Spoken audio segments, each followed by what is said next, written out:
Today, we're going to talk about information overload. With all the conferences, Facebook groups, podcasts, Amazon courses, etc., how can you focus on what really can help your business and what is actually noise that could be potentially harmful? We're going to talk about exactly how to do that in today's episode. How cool is that? Pretty cool, I think.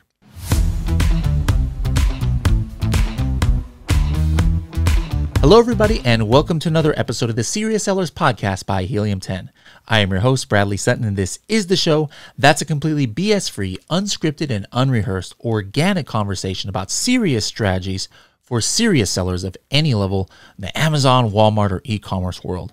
And now that we're in 2022, something that many serious sellers out there are very concerned about, and rightfully so, is what I like to call information overload, or a lot of people out there actually call it information overload. Now, what am I referring to? There are like a million Amazon, Walmart courses out there these days.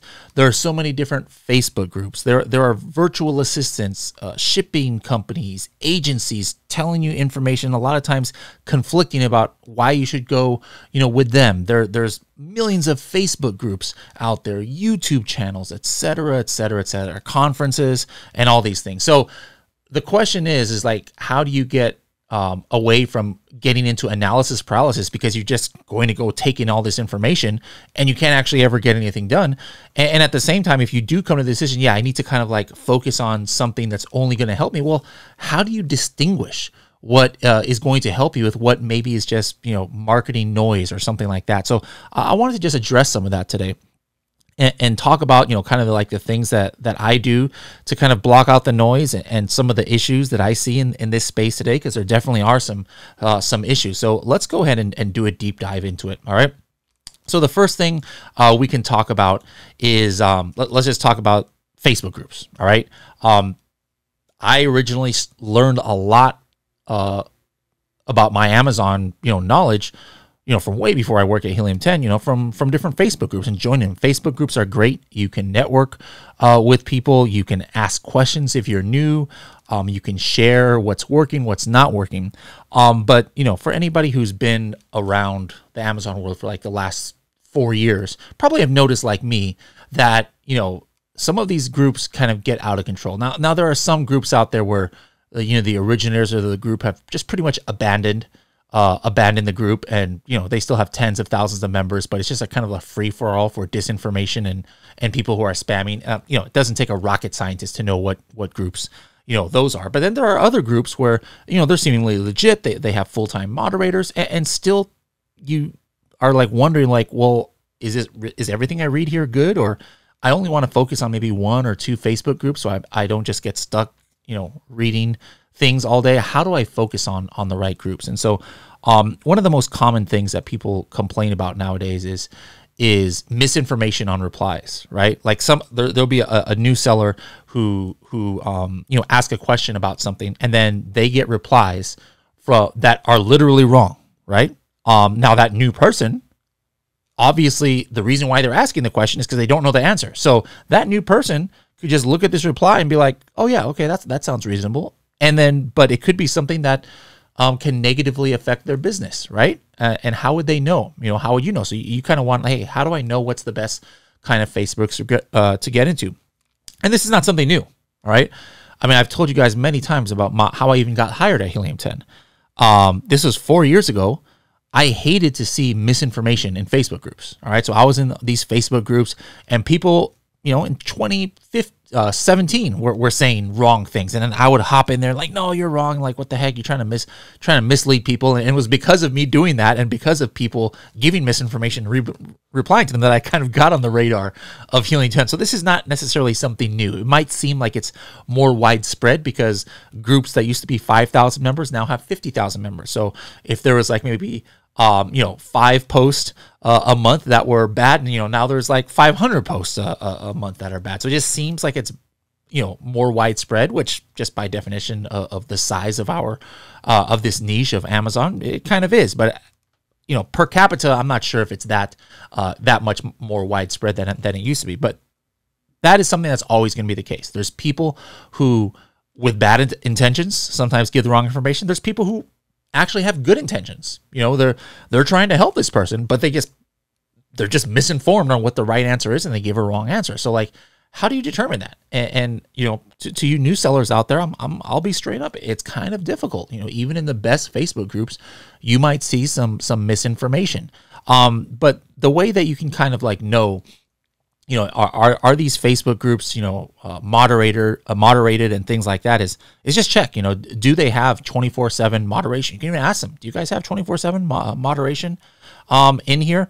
You know, an easy way to know is how many spam posts, like original posts, do you see before it gets deleted? You know, like there's people always posting like Bitcoin, you know, hacks or, you know, completely irrelevant things. Or, you know, hey, we're going to sell all these Amazon seller tools for only $10 if it's $100. You know, obviously these are, you know, software pirates and things. Like, do you see that many of those without them being deleted and things like that? If so, yeah, you know what? I would just stay away from those kind of groups. If you see posts like that up for 2 days or even like a few hours, that must mean that they're not being watched, you know, very often by moderators. And that's just a, you know, this is an actual expense. So not a lot of groups can afford to have somebody moderating these groups 24/7. Now, we do that in the Helium 10 members Facebook group, the Amazon FBA High Rollers Facebook group. We actually pay Helium 10 employees, not outside people, Helium 10 employees 24/7 to moderate these. Now, another thing that you wonder is, well, like, wait a minute, if Helium 10 members and FBA High Rollers are 24/7 moderated, maybe some of the Facebook groups you're in, and you still see like misinformation or things, well, you know, things slip through the cracks. You know, those kind of spam things or people sharing live videos that have nothing to do with it, those under no circumstances should you ever see in these moderated groups. But this does not, you know, having 24/7 moderation does not protect completely from misinformation. Now, the first reason of that is unless you are paying 24/7 to like some Amazon expert, you know, how would you know, social media moderators know, you know, if this PPC tactic is good or not?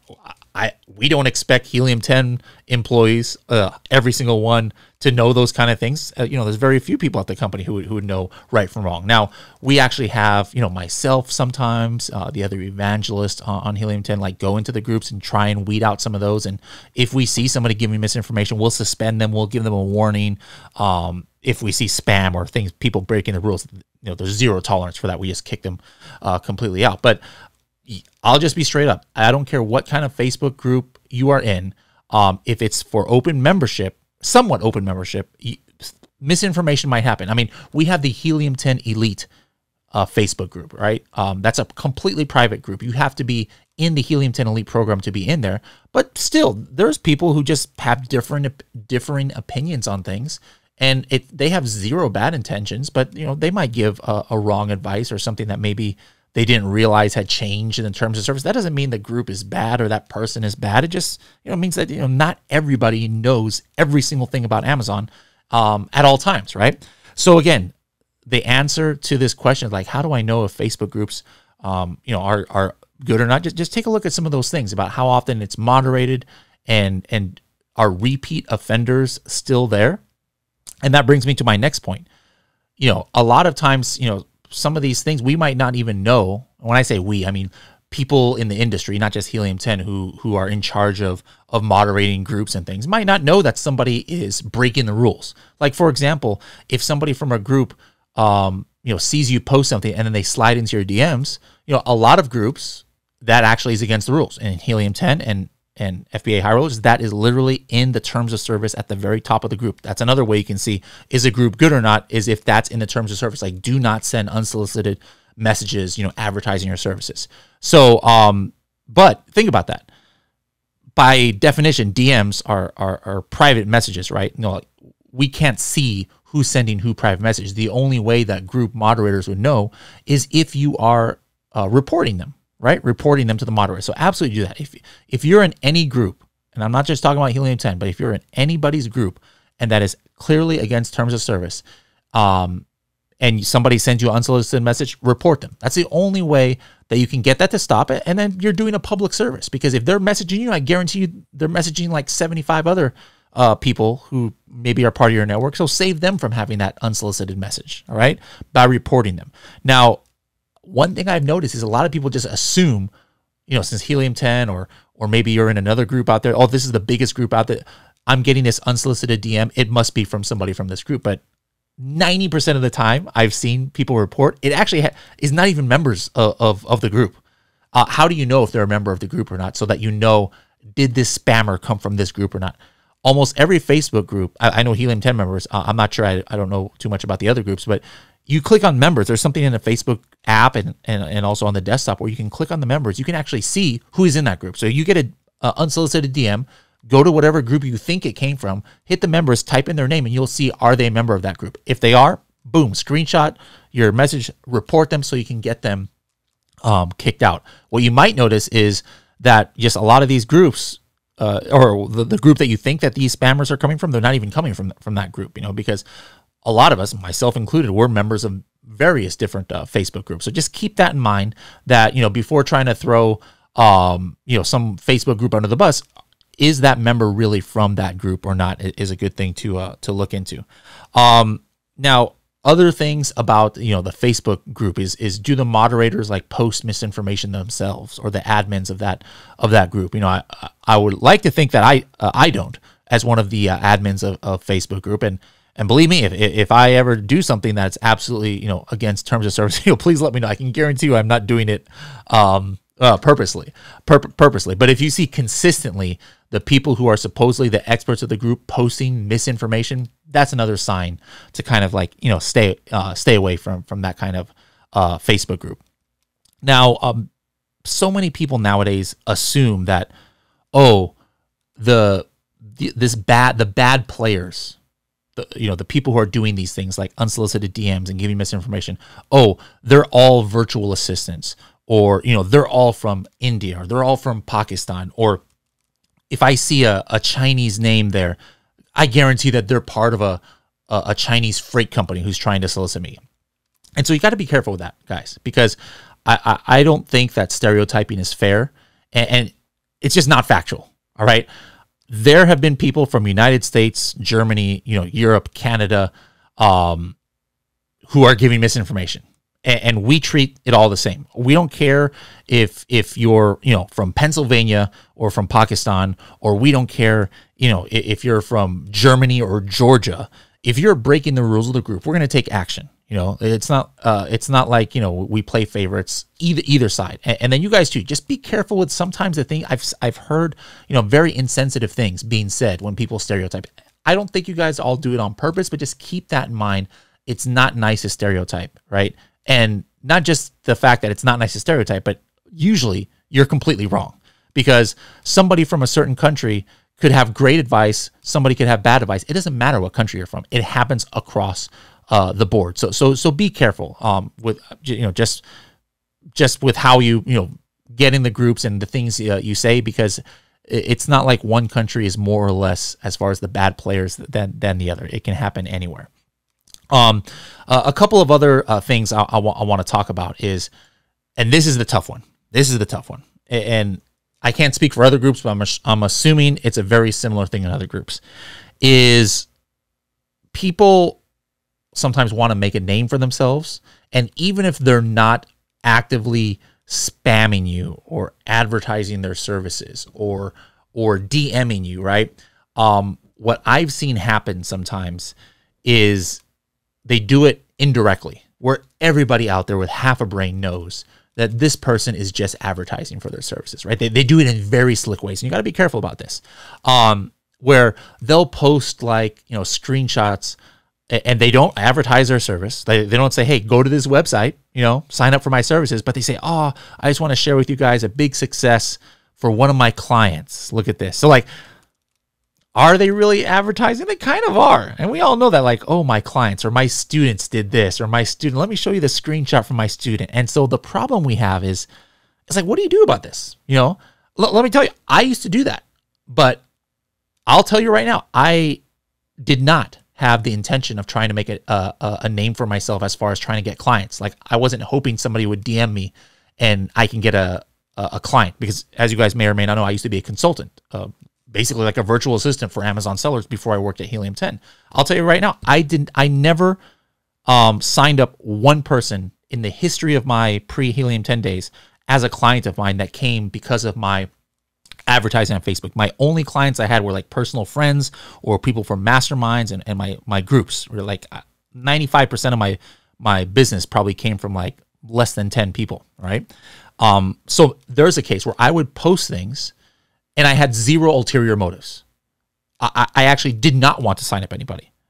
What would happen was I would get 30 DMs by people saying, hey, can I hire you? Those 30 DMs, I would say no to every one of them. I'm like, I'm sorry, I'm not really looking to hire any more clients. But then how do you really know, right? How do you know if somebody was doing it just to try and help people, or if somebody's doing it because they're hoping for DMs or they're trying to promote themselves? It is a thin line and it is very hard. And I'll tell you right now, I don't care if it's Helium 10 members or whatever group you're in, there is no admin or moderators who have that exactly down to a science, right? Where how you can distinguish. Now, there are some where it's just blatant, right? Where, hey, here's my client. And they give no real valuable information. So like, for example, in Helium 10 members, if somebody is doing that and it gets reported and we take a look at it, we ask ourselves, is this person really just trying to help other people or just trying to like hope that they get DMs? And for us, a lot of times it's easy, right? You can see the telltale signs like, hey, my client did this, but there's no real strategy given there. They're just trying to show off. And so, yeah, we'll just delete those. I'll tell you that right now. We delete those as much as we can. But then there are some where they're like, oh, I know this guy. He's kind of a decent guy, but, like, why did they post this? Like, are they just trying to help people, or are they trying to make a name for themselves? And let me just say, making a name for yourself is not necessarily a bad or unethical thing. It's marketing. You market yourself, right? But you just got to, my message to marketers out there is, don't do it in other people's Facebook groups, especially if it's against the rules. You just do it in an upfront way. There's nothing wrong with making a name for yourself or wanting to get your name more known. But don't do it where you reply to every single post in a Facebook group, even though you don't even have a real answer, but you just want to kind of get your name out. That's not the right way to do it. And then if you are trying to market, just be upfront with it. I've told you guys a story before about when I was a Zumba fitness instructor and I started a YouTube channel. I wanted to make myself more memorable, right? And so that people remember me, even if they don't remember my name, and I had a shtick, as it were. And so I created this character called Crazy Sock TV. That's who I was. I wasn't Bradley Sutton. I was Crazy Sock TV. I was the crazy guy who'd wear a sock on my arm and then one sock on only one leg that was super colorful and do these crazy videos. And so that's how I got known.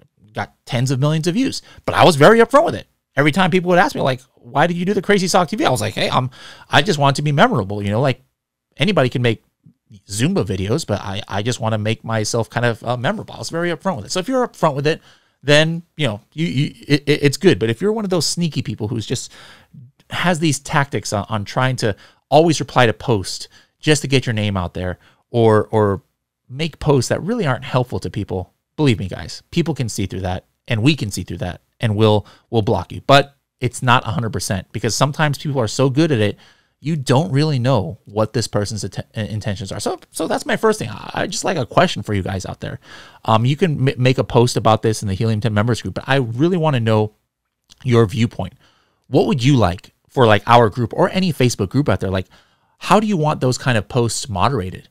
Do you just want to say, you know what, we can never tell the person's intention. So if somebody is a service provider or agency or virtual assistant or anything like that, just not have them post at all, like initial posts that are kind of showing off things. Or, the flip side of that is there might be some legit good strategies that we might miss out on because we don't know what that person's intentions are. So I'm just curious, which direction do you think Facebook groups could go? Make a post in the Helium 10 members group and let me know. We'll just make one post and people can reply there. All right, so that's Facebook groups. There's no number, in my opinion, about how many Facebook groups you should be active in to get a good variety. Maybe 3 or 4, because it can get to a point where you don't have time to go through all the posts. So I'm not sure if 3 or 4 is a great number. Maybe for you it's 5 or 6. I'd be curious to get your opinion on that. In general, how do you know which blogs to read, or that you should subscribe to, or which podcast you should subscribe to? It's hard. It just look at the things they say. If they say nonsense things like, "Oh yeah, the A10 algorithm is in effect and it's kicking our butts," or things, you got to know that there's no such thing as the A10 algorithm. All right.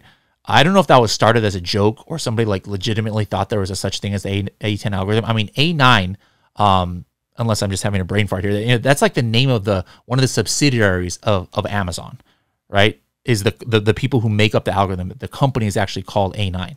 And so people, kind of said, oh yeah, this is, they just made up a name of A9 algorithm, which is fine. There's nothing wrong with making up names. I make up names a lot. Maldives honeymoon, Amazon community has made up names. Indexing was kind of made up by Manny Coates back in 2016.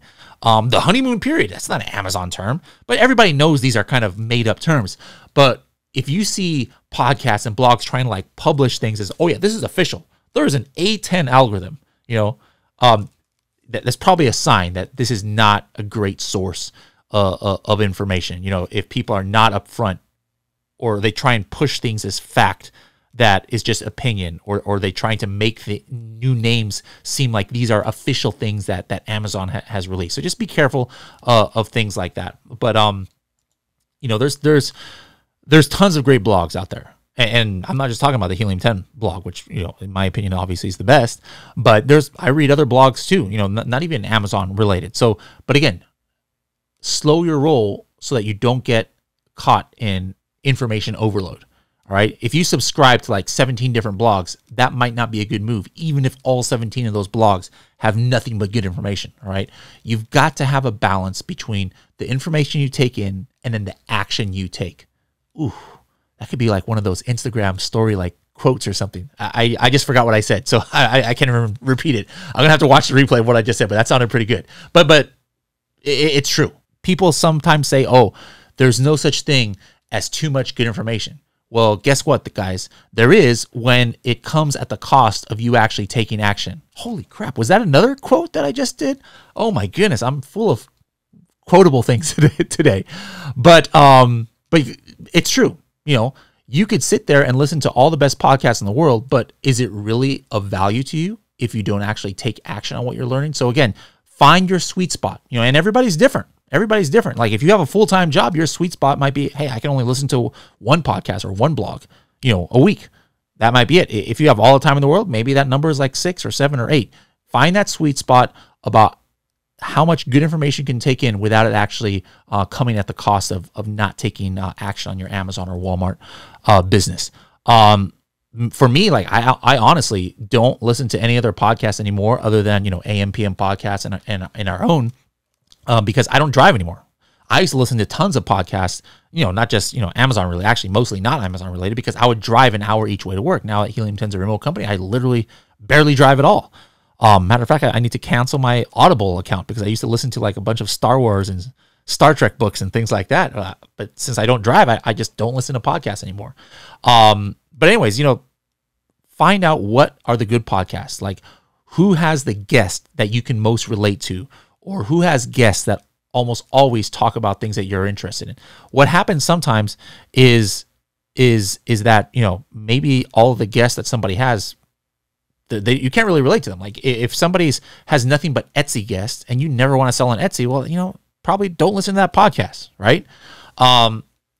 And so, there's some advice too about which information on podcasts and blogs you should do. Make sure there's accurate information. They're not making up things without being upfront about it. That they're not still telling you things that are out of date, like hey, go run a search, find, buy campaign for 100% rebates and then ask for a review. I mean, like, you see that kind of stuff, run for the hills, right?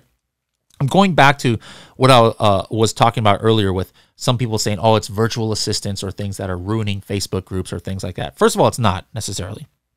But the common next question is, well, how do I know who are good virtual assistants versus who are ones that are new and don't really know what they're talking about? And that's a very, very valid question. And especially if you're a newer Amazon seller, it might be hard. Even though, some of the worst virtual assistants out there, if you're new, guess what? They still probably know more than you.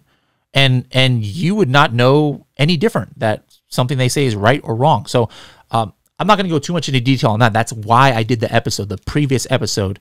Look at the episode I just did with Saqib Azar, who leads the Enablers group. I had him on to ask all these questions like, how do I know who's a good virtual assistant or not? What should I hire them for? Instead of me going into that here, just take a listen to that episode and you can get hopefully all your questions answered. as far as that goes. But here's what I say to everybody who first asks me. Yes, I like virtual assistants. I myself was one at one point. Yes, there are great sources of them, like the Enablers group, like there's good people on Upwork and Fiverr and online jobs in the Philippines, et cetera, et cetera, et cetera. But my first thing I always say is try and learn it yourself. I only say, hey, go out to hire an agency or a virtual assistant to help with your time management. If you're new, I would highly recommend doing it yourself first. All right. Can a professional do a better job with PPC from day one than you could on day one? Probably. I would very much say yes. But one of the problems is if you don't learn every aspect of your Amazon business first, right? How do you know if this person you hire is even doing a good job? You don't, right? Especially if you never learn it. They could be giving you some report on your PPC and that this is great stuff. We're doing awesome. And you'd be like, oh, okay, cool. Yeah. I don't know any better, right? So I highly recommend, guys, learn this stuff yourself first. With Helium 10 especially, those of you who are Helium 10 members, you've got all of the education that you need to get a good basis. I mean, this is the education that even 6 and 7 and 8-figure sellers are still going to. So you think that if they find it interesting and valuable that you as a new seller can't, we give you A to Z with the Freedom Ticket. So those of you who are in Helium 10, make sure you've gone through all of the Freedom Ticket to understand everything. And that gives you a solid base. And people have said, my dad used to say this. He had a saying, experience is better than brains, right? Even if you have a bad experience, but if you did it yourself, you learn so much from that as opposed to just book knowledge, as I say. Freedom Ticket is kind of like book knowledge. Very important. You got to learn the basics, but experience teaches you so much. So before hiring an agency, before hiring a virtual assistant, and again, there's nothing wrong with either of those, all right? Nothing wrong with either of those. I have a lot of great friends who are virtual assistants, who are agencies. Try and do it yourself first, is my opinion. And then you'll be able to better distinguish who are the good ones and who are the bad ones. You'll know what to ask them, like the questions to ask. Like, hey, here's a scenario, agency, virtual assistant. My ACoS on this is this, and my click-through rate is this. What would you do if this or X, Y, or Z happened? And you can make a much better decision on if they're good or not by how they answer, because you can actually know if they're answering in a wise way or not. So what have we talked about so far? We talked about Facebook groups. We talked about agencies. We talked about virtual assistants. By the way, we're highly, highly expanding out for the next few months our trusted partner directory. But depending on when you're listening to this, it might be called something differently. But you can go to like directory.helium10.com. And these are people that came from suggestions from our elite members and from our own network at who are kind of some of the best in the game at what they do, be it Amazon management agencies, PPC agencies, freight companies, inspection companies, graphical companies, photography studios, etc. Directory.helium10.com. We vet these as well as we can. Now that being said, sure, maybe we get a bunch of good reviews and then the people turn out to not be so great. Well, if that happens, we'll kick them out of the directory. But that's a great way to start if you do need to hire an agency or something like that down the road. Courses, there are a lot of great courses out there, not just Helium 10s. I took a bunch of courses. Before Helium 10 even had a course when I first learned Amazon, right? And so, like I said before, though, the danger is that if you just take courses and never take action, how valuable are those courses really to you? So if you're a Helium 10 member, it's a no-brainer. Obviously, you've got the Freedom Ticket course, which by itself costs $1,000 if somebody were to go to freedomticket.com. But if you're a Helium 10 member, you got full access to that for free. So you should be taking advantage of that course. So again, most of you will be just fine going through with the Helium 10 Freedom Ticket course. I mean, it has the most modules out there of any of the larger courses. We've got over 100 modules there, 30, 40, 50, 60 hours of training, not just from us or from Kevin King, but we invite a lot of people that are not even on the payroll of Helium 10, experts and well-respected people in the field to give modules on this. So definitely make an effort to take in the Freedom Ticket course. But if you have extra time, you want to get a more specific course, like I want a PPC only course, or I'd love to have a deep dive into keyword research. There's other great courses out there. Absolutely there are great courses. But how do you know if they're good or not? We'll see, when was it made? Is it frequently updated? Like Helium Freedom Ticket 3.0 just came out a few months ago, and even since then we've updated modules, added modules, taken off modules as things are now not in concordance with the terms of service, or as things develop on Amazon or Walmart. We'll go ahead and update it. But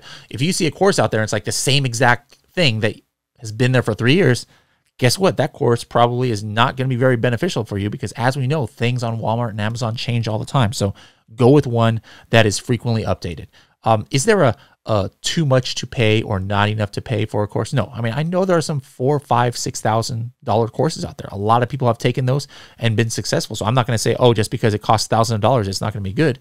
I mean, think about it. If a course costs $6,000, but from what you learn from it, you end up making hundreds of thousands of dollars, well, that course was worth it, So there are some expensive courses out there that are good. But if there are courses that require you to like put something up front, or hey, we'll do this if you put this money in escrow, or you give us this kind of money, we'll do this or that.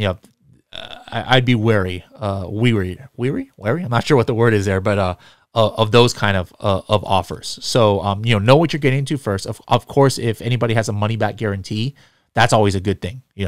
Especially once the price gets higher. Usually once you get into the course, you'll know within the first few modules, this is garbage. This is not for me. So it's good that if there is a money back guarantee, you can take advantage of that. So that would be one thing to look at. Look at who are the creators of the course. What's the reputation in the space? Are there a lot of reviews that talk about how good or bad the course is? Is this person only an Amazon seller from 4 years ago and is still basing their information off of what worked 4 years ago? Or are they actually in the game now? These are all kind of things that you should consider before paying money or even getting a free course. I don't care. We're not just talking about money here. It could be a free course on Udemy, right? But it's not going to be worth your while if it's completely out of date. Another thing is conferences. The world, knock on wood, is hopefully going to be getting back to normal again over the next few months, and that means more Amazon conferences. I mean, there's a lot of Amazon conferences when even during the pandemic, there's still Amazon conferences. So you can just imagine how it's going to be once things open up again, right? How do you know which ones to go to? Personally, I think anything that's local is a good bet to go to. If there's a conference in Vegas and you live in Vegas, you should probably go to it. But if it's free, but if it's expensive, you gotta know, should I pay money for this event? Same kind of stuff that we've been talking about today. Look who's putting it on. Look who the speakers are. Find out people who have gone to previous ones and ask them if they think it's beneficial. For me, the actual most beneficial thing, which is why sometimes I'll go to a bad conference or something, is I go not for the seminars that they're going to give, but I go for the networking. Because regardless of how the conference is, there's going to be good Amazon sellers who go to that you can meet and build your network. I mean, I've told you guys many times the story of how I can owe my whole Amazon journey kind of to this one conference that I went to, and I met people there that I'm still connected to this day. So networking is really great. Like maybe the Prosper Show, for example, coming up in March. We're going to be out there. We're going to have a Helium 10 social. We're going to rent out this big club for another big social, and you can meet people. I know a lot of people who don't go to Prosper, but they go to Prosper, as in they go to Vegas, just so they can meet the people at the different meetups. Because every big conference, they usually have lots of meetups that people organize. And sometimes the best information you can get is by networking with other people. Now, there are courses out there like Prosper that actually have really good seminars. So if you can afford it, by all means, buy a ticket to Prosper, sit through the seminars, and I guarantee you're going to learn a couple of things. I have never not learned things at any conference I have been to. But if you can't afford the ticket to a conference, still consider going, especially if you live in the area, because the networking that you can get before and after these events, sometimes it can be even more valuable than the seminars themselves. So we're going to be attending a number of conferences domestically and internationally in 2022. So, if we ever announce it, it would be great to meet you in person. Come out to it. We'll definitely be at Prosper. We have the Sell and Scale conference that we are putting on in Vegas in September. There will be more information coming on that. That'll be hands down the most epic Amazon conference ever done. And I've been to like a lot of them. And I'm not putting any other conference down. Those conferences I've been to that were big were amazing. Love them. But we're just taking it to another level with the Sell and Scale. So you guys are going to be blown away when more details come out about that. But again, maybe going to a conference twice a week around the world might not be a great thing. All right. Moderation is key.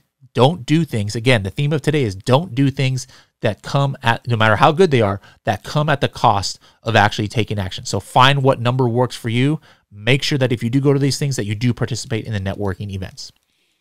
All right, guys. So I hope this has been helpful with those of you struggling with information overload, with analysis paralysis, with not being able to distinguish the good from the bad. I'm sorry that sometimes in these cases I didn't give you like a clear black and white answer, because the fact is that there isn't a black and white answer for some of these questions. It depends on you, the individual, and there are just some things that there's not a clear direction on, like how to distinguish the scammers from the non-scammers in a Facebook group. All right, so sometimes you can tell easily, sometimes you can't. But I hope that you found this valuable. I would love to get your feedback on this. So please, let me know. I'm sure I'm going to post this in the Facebook group, like a link to this episode in the Helium 10 members Facebook group. So find this link and then, reply right there on anything in this episode that you'd love to give me feedback on. And maybe there's something in here I didn't cover. Well, let me know in there, and I'll be happy to reply and maybe include it in a future episode. So again, guys, thank you very much for listening.